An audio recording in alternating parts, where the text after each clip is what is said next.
Hi అండి. అందరూ బాగున్నారా? ఇంకొక రెసిపీతో మీ ముందుకొచ్చేసాను. ఏంటంటే ఎండు రొయ్యల గుడ్లు కూర అనమాట. ఎండు రొయ్యల్లో కోడిగుడ్లేసి వండడం. అది అక్కడ చూస్తున్నారు కదా! మా అమ్మ కత్తిపీట మీద ఉల్లిపాయలు కోస్తుందనమాట. చాకుతో అంత అందరికీ రాదు కదా! ఇప్పుడు అందరూ చాకుతోనే గానీ, మేము మాత్రం కత్తిపీట. ఫస్ట్ ఒక దాక పెట్టుకుని అందులో ఆయిల్ వేసుకొని ముందుగా ఎండు రొయ్యలు నానబెట్టుకుని ఉంచుకోవాలన్నమాట. అవి శుభ్రంగా కడిగేసి ఆయిల్లో వేసి మంచిగా ఫ్రై చేసుకోవాలి. పచ్చి వాసన ఏమైనా ఉంటే పోతుందన్నమాట.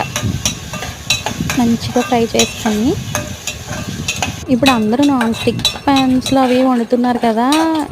మా సైడ్ అయితే దాకలే యూజ్ చేస్తామన్నమాట. అవి అంత మేము వాడము. ఉన్నాయి కానీ వాడమన్నమాట. తర్వాత అందులో ఉల్లిపాయ, పచ్చిమిరపకాయలు కట్ చేసుకుని నీట్గా అవి కూడా వేసి మంచిగా కలుపుకోవాలి.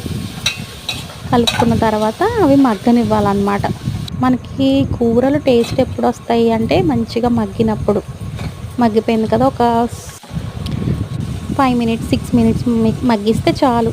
ఆ తర్వాత అందులో ఒలుచుకున్న గుడ్లు వేసుకుని కొంచెం ఉప్పు, కొంచెం పసుపు కూడా వేసి బాగా కలుపుకోవాలన్నమాట. కలుపుకున్న తర్వాత అందులో కారం వేస్తుంది. కారం ముందే వేయకూడదు. వేస్తే మరి మగ్గనిచ్చినప్పుడు మనం కారం వేసినప్పుడు మాడిపోద్ది అనమాట, బాగోదు. అందుకని మగ్గిచ్చిన తర్వాత కారం వేసుకోవాలి. అది మెల్లిగా స్లో కలుపుకోవాలి, లేదంటే గుడ్లు విడిపోతాయి కదా. స్లోగా కలుపుకోవాలి.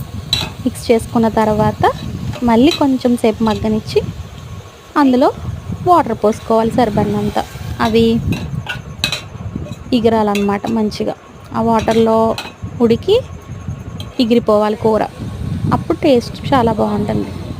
ఇది రెసిపీ అనమాట. Thank you for watching. Subscribe my channel.